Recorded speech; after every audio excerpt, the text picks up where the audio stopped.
세상소리 뉴스 등호 보이스 오브 월드, 뉴스바우 등호 현주 기자, 김여정 부부장 측이 담대한 구상에 대해 핵은 국채로 마침표, 경제협력과 마침표, 바꿔보겠다는 발상 마침표, 어리석음의 극치라는 비난을 냈다.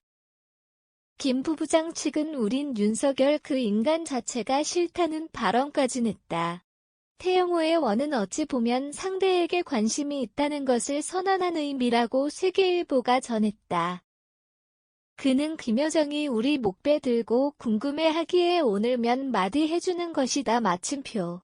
대통령의 대북 제안에 이러한 신속한 입장 발표는 흔히 있는 일이 아니다라고 풀이했다.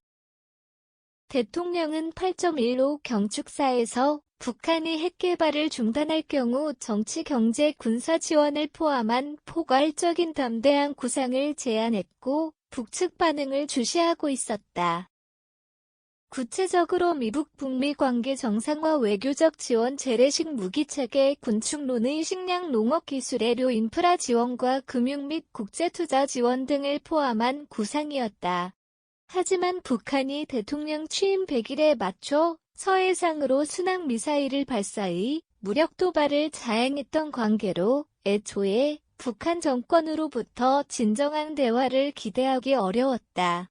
박정하 수석 대변인은 19일 담대한 구상은 3대를 이어 포갑으로 정권을 유지하는 김정은 정권이 아니라 북한 주민의 인간다운 삶을 위한 제안이었다고 논평했다. 혹시나 했지만 역시나 응답이었다. 협상의 절대적 가치는 북핵을 앞세운 북한 정권이 아니라 한반도 평화와 북한 주민의 인권이란 입장을 정부 여당이 분명히 했다. 대통령실은 북한 스스로의 미래뿐 아니라 한반도 평화와 번영에 결코 도움이 되지 않으며 국제사회에서 고립을 재촉할 뿐이다. 자중하고 심사숙고하라고 촉구했다. 권영세 통일부 장관은 19일 국회 외통위에서 아주 무례하고 품격 없는 표현으로 대통령을 비난하고 담대한 구상을 왜곡해 비판한 데 대해 대단히 유감스럽다고 밝혔다. 김 부부장은 10여 년 전 이명박 역도가 내들었다가 세인의 주목은커녕 동족 대결의 산물로 버림받은 비핵 개방 3천의 복사판에 불과하다고 폄하했다. 권 장관은 두 대통령을 모두 까기 모대로 비판했다며 남북관계에선 인내심을 갖고 계속 북한을 설득하고 필요하면 압박도 해 대화로 유도할 생각이라고 말했다.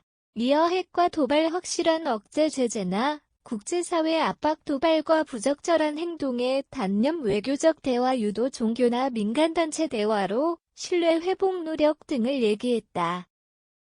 박진 외교부 장관과 토니 블링컨 국무장관 사이 통화 내용으로는 북한 도발을 억제하고 대화 복귀를 견인하기 위한 한미 간 긴밀한 공조를 지속 강화한다고 알려졌다. 박정하 대변인은 그 어느 때보다 강력한 한미동맹과 견고한 국제사회와의 공조를 바탕으로 국민의 생명과 안전을 위해 북의 도발에 단호히 대응할 의지를 천명했다. 핵무기로 한반도 긴장 수위를 높이고 위기를 증폭시키는 방식으로는 북한이 원하는 그 어떠한 것도 손에 쥘 수 없다는 현실을 깨닫기를 바란다는 경고 논평이다.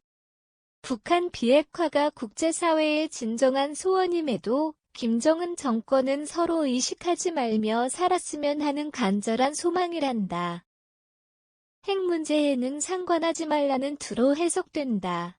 윤 대통령은 취임 100일 기자회견에서 어떠한 상황이 되더라도 확장 억제를 더욱 실효화하고 강화해 나가겠다며 핵 확산 금지 조약, NPT, 체제는 끝까지 포기하지 않고 지켜낼 생각을 밝혔었다. 현주 기자 사코파워 @아웃룩, 캄루즈바우.com